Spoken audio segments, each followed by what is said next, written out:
Hello guys, welcome on my YouTube channel Competeria. In the previous lecture of PGT Sociology and GIC Pravta Sociology, we discuss about प्रत्यक्षवाद, Brown का प्रकारवाद, सामाजिक संरचना. Now before wasting our time, we will start our new lecture. Emile Durkheim, 1858 to 1917. समाजशास्त्र के जनक August Comte के बौद्धिक उत्तराधिकारी के रूप में दुर्खाइम ने समाजशास्त्र को एक पृथक विषय के रूप में स्थापित करने में महती भूमिका निभाई. आपको समाजशास्त्र के प्रथम प्रोफेसर बनने का भी श्रेय प्राप्त है. दुर्खाइम के सामाजिक विचारों को समाजशास्त्र या सामाजिकवाद या समूह शास्त्रवाद सोशियोगोलिज्म के नाम से जाना जाता है. आप व्यक्ति के स्थान पर समूह या समाज को वरीयता देते हैं. समाजशास्त्र की आधुनिक प्रवृत्तियों संरचनावाद एवं प्रकारवाद जैसे सभी सिद्धांतों में दुर्खाइम के सामाजिक दर्शन की झलक देखी जा सकती है. दुर्खाइम की thesis the division of labour in society से संबंधित है. यह थीसिस जब लिखी जा रही थी उस समय तक इंग्लैंड और जर्मनी में औद्योगिक क्रांति हो चुकी थी और फ्रांस पड़ोसी देशों के उच्च परिवर्तनों को महसूस करने लगा था.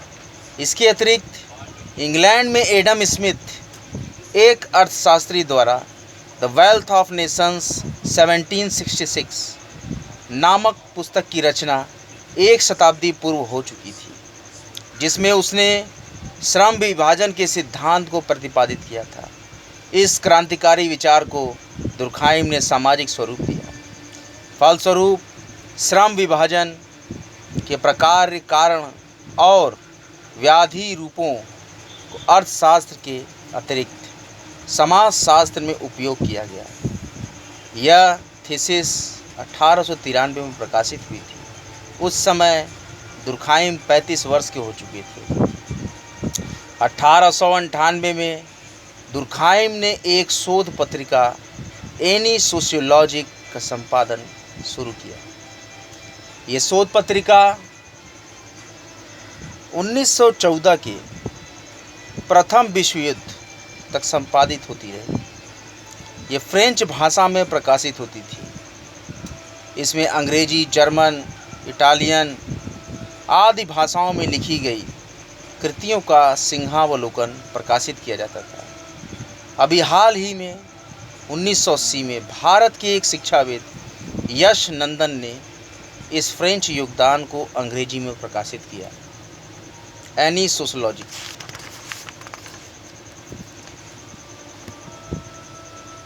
धर्म और विज्ञान में रुचि ने दुर्खाइम को धर्म के स्वरूप को अत्यधिक आदिम समाजों में परीक्षण हेतु प्रोत्साहित किया था. विभिन्न आदिम जातियों, विशेषतः ऑस्ट्रेलिया की अरुंटा जनजाति पर उपलब्ध साहित्य का अध्ययन किया और धर्म के मूल तत्वों को उनके टोटम समूहों में पाया. टोटम का नाम प्रायः एक जानवर अथवा वनस्पति जैसे कौवा, चील या मछली के नाम पर होता है. इसमें व्यक्तियों का या समूह विशेष का रहस्यात्मक संबंध होता है. ये समूह अपने टोटम के जीव या वनस्पति का आदर करते हैं और सामान्य परिस्थितियों में इसको नष्ट नहीं करते. समान टोटम की पूजा करने वाले एक समूह की रचना करते हैं और इसी समूह के अंदर वैवाहिक संबंध स्थापित होता है. इसलिए टोटम समूह को दर्शाता है और दुर्खाइम के सिद्धांत धर्म समाज की आत्मा है को परिलक्षित करता है. धर्म को इस प्रकार से समझने की प्रक्रिया ने दुर्खाइम को सामाजिक चेतना की प्रतिस्थापना के लिए प्रोत्साहित किया था। धर्म और विज्ञान के इस वाद विवाद को उसने the elementary forms of the religious life के उपसंहार भाग के उपशीर्षक a study in religious sociology में आगे बढ़ाया है। इस दौरान फ्रांस यहूदी मूल के कैप्टन ड्रेप्स से संबंधित राष्ट्रीय विवाद में घिरा हुआ था। इस कैप्टन ड्रेप्स पर 1894 में जर्मनी को सैन्य गोपनीयता बेचने का आरोप था। फ्रांस में सेना और इसकी भूमिका के पक्षधर कैथोलिक और राजशाही समर्थक थे। इन लोगों ने इन दोषारोपणों को प्रोत्साहित किया था और दूसरी तरफ रिपब्लिकन समूह समाजवादी, विकासवादी और उदारवादी चिंतक थे।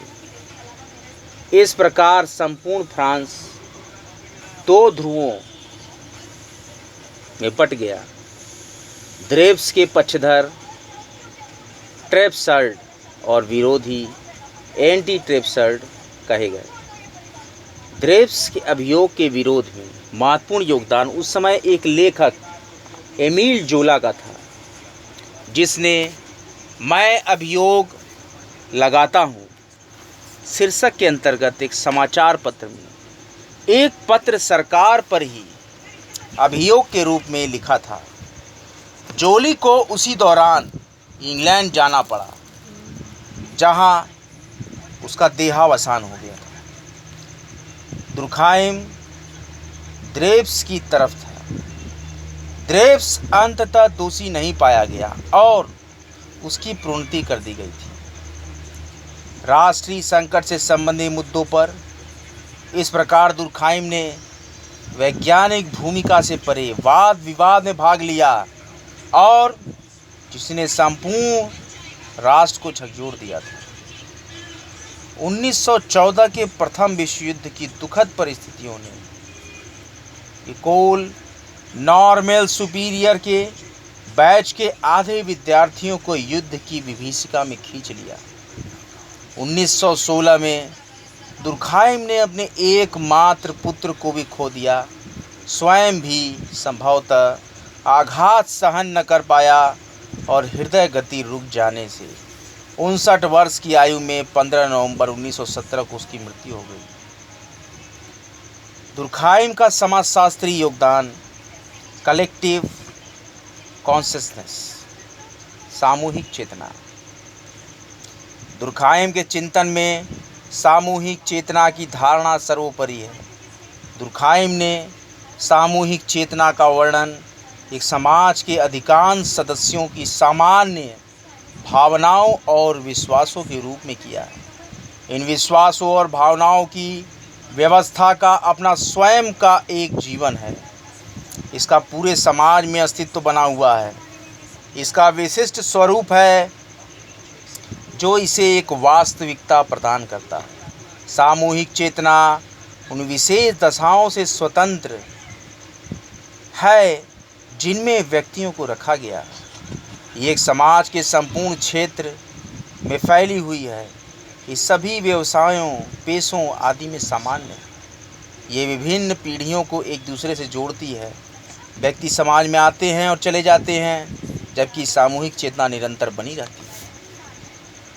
दुर्खाइम ने सामूहिक चेतना की अवधारणा का प्रयोग और विकास मूलतः अपने प्रथम शोध कार्य समाज में श्रम विभाजन, the division of labour in society 1893 में किया। अपने बाद के कार्यों में दुर्खाइम ने सामूहिक प्रतिनिधित्व की अवधारणा को विकसित किया, जिनमें सैद्धांतिक विकास की महती संभावनाएं।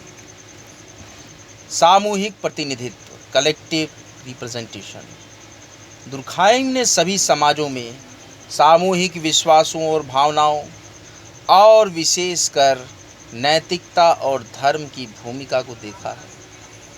ये कैसे मन में बैठाए गए और कैसे समाज के ऊपर नियंत्रण करते हैं, ये कैसे समाज द्वारा प्रभावित हुए, और बदले में कैसे ये सामाजिक जीवन के अन्य रूपों को प्रभावित करते हैं। सामूहिक विश्वास एवं भावनाएं एक समाज की विभिन्न अवस्थाओं के दौरान कैसे बदलती हैं, ऐसे उत्तरों को व्यक्त करने के लिए दुर्खाइम ने सामूहिक प्रतिनिधित्व की अवधारणा का उपयोग किया। दुर्खाइम के सामाजिक सिद्धांत का एक प्रमुख योगदान सामूहिक प्रतिनिधित्व की अवधारणा है। वास्तव में दुर्खाइम के बाद के कार्य 1897 और उसके बाद सामूहिक प्रतिनिधित्व को एक व्यवस्थित अध्ययन के रूप में देखा जा सकता है। दुर्खाइम ने सामूहिक प्रतिनिधित्व की प्रथम परिभाषा अपनी पुस्तक आत्महत्या में बताई है। सुसाइड इनकी बहुत ही प्रमुख पुस्तक थी। वास्तव में सामाजिक जीवन प्रतीकों का बना हुआ है। वैयक्तिक प्रतिनिधित्व, इंडिविजुअल रिप्रेजेंटेशन। दुर्खाइम ने सामूहिक प्रतिनिधित्व की स्वतंत्र यथार्थता को महत्व दिया है। इसके लिए उसने वैयक्तिक प्रतिनिधित्व का उदाहरण दिया है। वैयक्तिक प्रतिनिधित्व का आधार शरीर की मस्तिष्क कोशिकाओं की तरह है। वैयक्तिक प्रतिनिधित्व इस आधार की संयुक्त क्रिया के परिणाम स्वरूप निर्मित होते हैं, लेकिन आधार के संगठक भागों के संदर्भ में ही इनकी व्याख्या नहीं की जा सकती। वास्तव में वैयक्तिक प्रतिनिधित्व की अपनी स्वयं की विशेषताएं हैं और ये आधार से स्वतंत्र सापेक्ष स्वायत्तता रखते हैं। पुनः विभिन्न वैयक्तिक प्रतिनिधित्व जो भिन्न भिन्न व्यक्तियों में होते हैं, ऐसा तो एक दूसरे को प्रत्यक्षतः प्रभावित कर सकते हैं और एक दूसरे से जुड़ सकते हैं। सामूहिक प्रतिनिधित्व के बनने की प्रक्रिया। दुर्खाइम के अनुसार सामूहिक प्रतिनिधित्व संबद्ध व्यक्तियों से बने आधार से निरूपित होते हैं, लेकिन इन्हें अलग अलग व्यक्तियों तक सीमित नहीं किया जा सकता, न ही इनके संदर्भ में इनकी पूर्णतः व्याख्या की जा सकती है। इनका स्वयं का अस्तित्व होता है और ये स्वनिर्मित होते हैं। समाज में श्रम विभाजन इमाइल दुर्खाइम का सर्वप्रथम ग्रंथ है, जिसमें उनके द्वारा प्रतिपादित महत्वपूर्ण सिद्धांतों और पद्धति शास्त्रीय मान्यताओं के अंकुर स्पष्ट रूप से दिखाई देते हैं। ये पुस्तक उनका शोध ग्रंथ है, जो उन्होंने मुख्य रूप से अपनी डॉक्टरेट की डिग्री प्राप्त करने के लिए लिखा। इस ग्रंथ का प्रथम प्रकाशन सन 1893 में हुआ। दुर्खाइम की ये पुस्तक उनके भावी समाजशास्त्री विचारों और उसके पद्धति शास्त्र की आधारशिला के रूप में स्वीकार की जा सकती है। श्रम विभाजन को केंद्रीय तत्व मानकर अर्थशास्त्र के जनक एडम स्मिथ ने सर्वप्रथम इस सिद्धांत की रचना की। दुर्खाइम ने इस विषय के अध्ययन को नवीन दिशा प्रदान की। उसने संपूर्ण सामाजिक जीवन में श्रम विभाजन के तथ्य के विकास को स्पष्ट किया। प्राचीन समाज से आधुनिक समाज का पूरा संपूर्ण इतिहास दुर्खाइम के लिए श्रम विभाजन के क्रमिक विकास का गवाह है। उसने लिखा है, 18वीं शताब्दी तक एक ही विद्वान अनेक विषयों में पारंगत होता था। वो अपने लिए गणितज्ञ, खगोल शास्त्री, कवि आदि कई विशेषणों का प्रयोग करता था, परंतु 19वीं सदी में विज्ञानों का विशेषीकरण हो गया।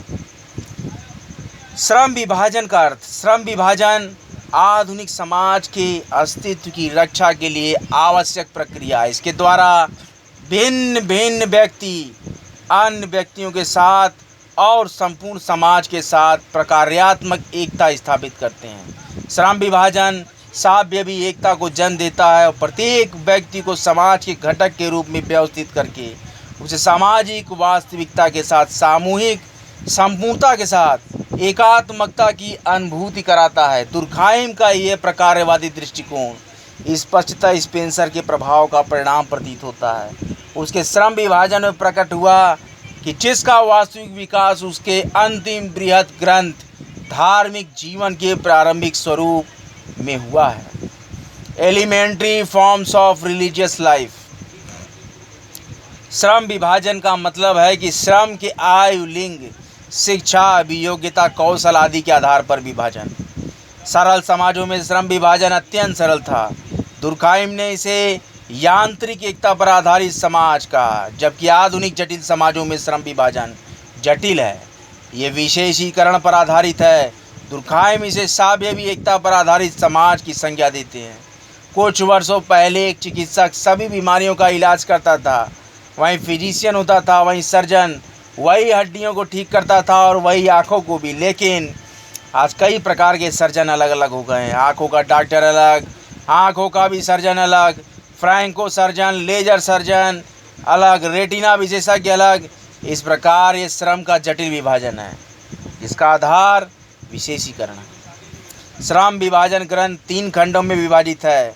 प्रथम खंड का शीर्षक श्रम विभाजन का प्रकार है, जिसके अंतर्गत दुर्खाइम ने श्रम विभाजन को सामयिक एकता का आधार सिद्ध करने का यत्न किया है तथा उसके वैज्ञानिक अध्ययन की दृष्टि से कानूनों के स्वरूप, एकता के रूप, मानवीय संबंधों के स्वरूप, अपराध, दंड, सामाजिक विकास आदि की अनेक समस्याओं और अवधारणाओं की व्याख्या की है। दूसरे खंड में श्रम विभाजन के कारणों और परिणाम का विश्लेषण, तीसरे खंड में श्रम विभाजन के कुछ असामान्य स्वरूपों की चर्चा की है। पुस्तक में कुल 14 अध्याय हैं, जिनकी अंतर्वस्तु उनके शीर्षकों के साथ कठोरता से बधी नहीं है।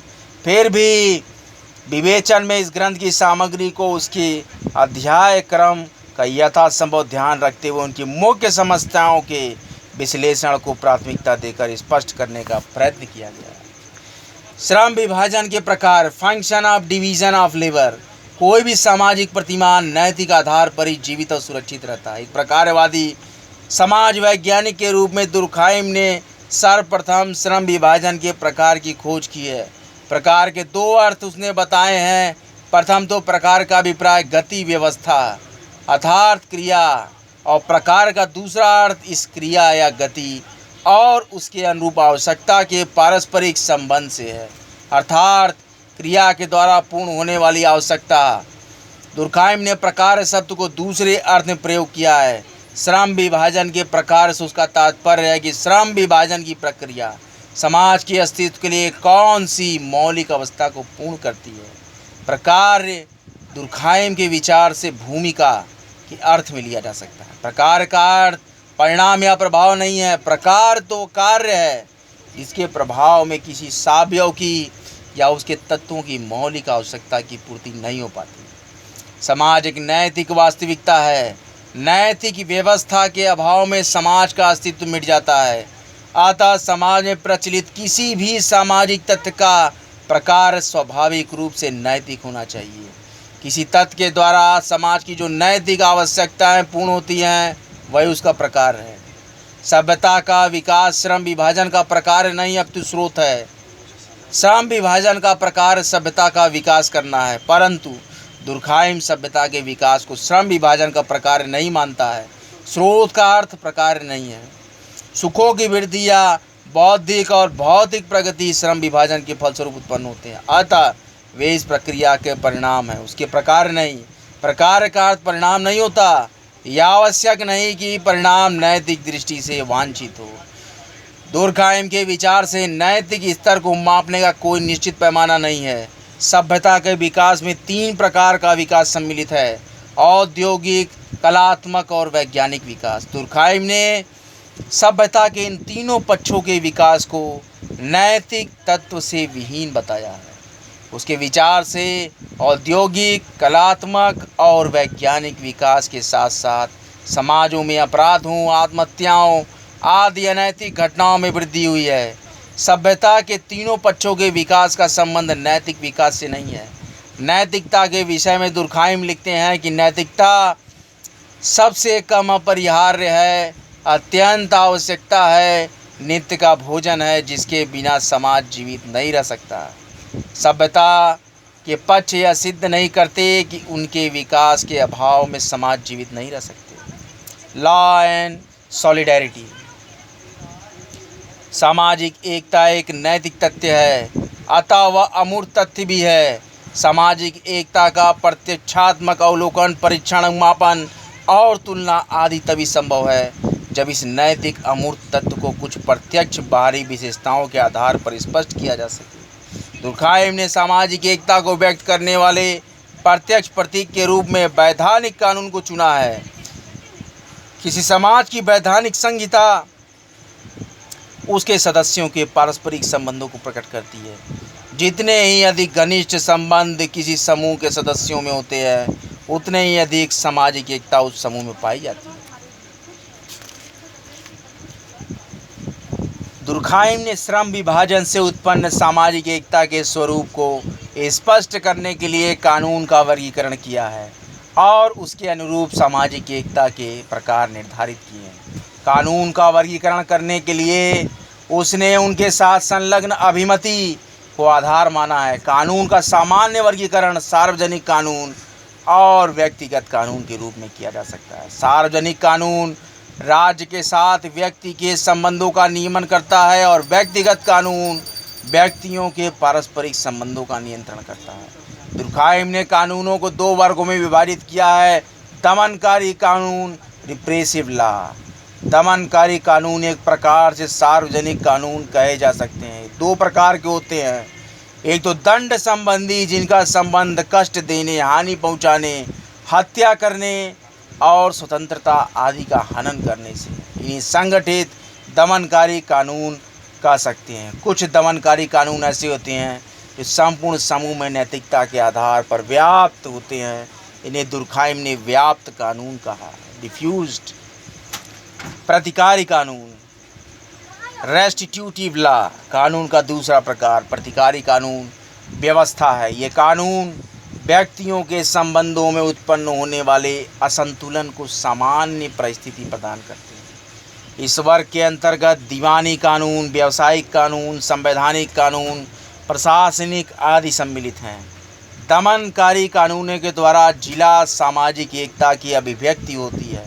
उसे दुर्खाइम ने यांत्रिक एकता कहा है, जो मनुष्यों की समानता पर आधारित है। इसके विपरीत प्रतिकारी कानून सावयवी एकता के प्रतीक हैं, जिसका आधार श्रम विभाजन है। यांत्रिक एकता और सावयवी एकता। समाज के अस्तित्व की दृष्टि से सामाजिक एकता सर्वाधिक महत्वपूर्ण आवश्यकता है। प्राचीन समाजों में जहाँ समूह के सदस्यों के जीवन में पूर्ण समानता होती है और जहाँ सामूहिक चेतना बलवान होती है, संपूर्ण समूह स्वाभाविक एकता का अनुभव करता है। सामूहिक भावनाएं समूह को समस्त सदस्यों को प्रत्येक घटना के प्रति समान प्रतिक्रिया करने की प्रेरणा देती है। वे एक दूसरे पर प्रकार्यात्मक दृष्टि से निर्भर नहीं रहते, परंतु परस्पर इतने जुड़े रहते हैं कि उनमें सदैव स्वाभाविक एकता बनी रहती है। यह एकता वैसी ही है जैसे किसी यंत्र की एकता होती है। यंत्र के एक भाग को हिलाने से संपूर्ण यंत्र में हरकत होती है। इसीलिए समानताओं पर आधारित इस सामाजिक एकता को दुर्खाइम ने यांत्रिक एकता कहा है। दूसरी ओर आधुनिक समाजों में विशेषीकरण बढ़ने से कार्यों का विभाजन हो गया है और उसके फलस्वरूप सामाजिक विभिन्नता बढ़ गई है। इस श्रम विभाजन ने समूह के सदस्यों को एक दूसरे पर आश्रित कर दिया है। जैव की सावयव की भांति सामाजिक सावयव के विभिन्न अंगों के प्रकार्यात्मक विशेषीकरण से उत्पन्न आवश्यक सहयोग इस संपूर्ण सावयव की क्रियाशीलता का आधार है। अतः श्रम विभाजन से उत्पन्न समाजों में जो एकता पाई जाती है, उसे दुर्खाइम ने सावयवी एकता की संज्ञा दी है। दुर्खाइम ने यांत्रिक एकता तथा सावयवी एकता में तीन प्रमुख अंतरों का वर्णन किया है, जो निम्नलिखित है। यांत्रिक एकता व्यक्ति को समाज के साथ बिना किसी मध्यस्थ के सीधे जोड़ देती है। सावयवी एकता में व्यक्ति समाज पर इसलिए आश्रित हो जाता है क्योंकि वो उसका निर्माण करने वाले अंगों अर्थात अन्य सदस्यों पर आश्रित रहता है। यांत्रिक एकता समाज के सामूहिक स्वरूपों को प्रकट करती है, इसमें समूह के सदस्यों में सामान्य रूप से पाए जाने वाले विश्वासों और भावनाओं का दृढ़ संगठन होता है। सावयवी एकता में भिन्न भिन्न विशिष्ट कार्यों और निश्चित संबंधों की व्यवस्था होती है। दुर्खाइम ने दूसरे अंतर का परिणाम बताया है कि यह अंतर सामान्यता तथा विशिष्टता के आधार पर इनके नामों का अंतर है। समानताओं से संबंधित एकता को यांत्रिक एकता और विशिष्टताओं एवं विभिन्नताओं से संबंधित एकता को सावयवी एकता कहा जा सकता है। यांत्रिक एकता और सावयवी एकता का अंतर यह स्पष्ट करता है कि यांत्रिक एकता प्राचीन समाजों के अंदर पाई जाती है, जहाँ सामूहिक जीवन में समानताएं पाई जाती हैं और सामूहिक आत्मा मनुष्यों की व्यक्तिगत विशिष्टताओं का विकास नहीं होने देती। इन समाजों में समाज को सर्वशक्ति संपन्न और सर्वव्यापक ईश्वर का प्रतीक कहा जा सकता है। सावयवी एकता आधुनिक समाजों की विशेषता है। इन समाजों में श्रम विभाजन के विकास के फलस्वरूप विशेषीकरण हो गया है। विशेष कार्यों के साथ विशिष्ट व्यक्तियों और समूहों का संबंध जुड़ जाने से समूह के सदस्य प्रत्यक्ष रूप से समाज पर नहीं बल्कि अन्य विशिष्ट व्यक्तियों और समूह पर निर्भर हो गए हैं। यह निर्भरता इन विभिन्न और विशिष्ट समूहों को एक दूसरे की ओर आकर्षित करती है और इन्हें परस्पर निकट आने और सहयोग करने को बाध्य करती है। इस प्रकार इस सहयोग और पारस्परिक आदान प्रदान की प्रक्रिया से सावयवी एकता का निर्माण होता है। परंतु इसका अर्थ नहीं है कि सावयवी एकता में समाज का महत्व नहीं रहता। दुर्खाइम के विचार से श्रम विभाजन और सहयोग की प्रक्रिया में भी समाज निरंतर उपस्थित रहता है, यद्यपि समूह के सदस्य प्रत्यक्ष रूप से उसके हस्तक्षेप और नियंत्रण का अनुभव नहीं करते। उनकी पारस्परिक निर्भरता अंततः उन सबको समाज पर निर्भर बना देती है। इस प्रकार दुर्खाइम ने व्यक्ति के ऊपर समाज के महत्व को स्थापित किया है। आज का लेक्चर यहीं तक। अगले लेक्चर में मैं आपको बताऊंगा causes of division of labour, sociological explanation, श्रम विभाजन के कारण समाज शास्त्रीय व्याख्या। वैक्सीनेशन ज़रूर कराएं, वैक्सीनेशन ज़रूर से कराएं, ज़्यादा से ज़्यादा मात्रा में वैक्सीनेशन कराएं और कोविड के प्रभाव से मुक्ति पाएं। देश को बचाने के लिए कोरोना का टीका ज़रूर लगवाएं। कॉमटेरिया पर नित्य निरंतर नए लेक्चर्स आते रहेंगे। वीडियो को ज़्यादा से ज़्यादा शेयर करें, चैनल को लाइक करें, सब्सक्राइब करें और बेल आइकन को जरूर प्रेस कर दें। कॉमटेरिया का एकमात्र उद्देश्य है सभी पढ़ें सभी बढ़ें। कॉमटेरिया लेक्चर्स देखने के लिए आपका बहुत बहुत धन्यवाद। हर हर महादेव।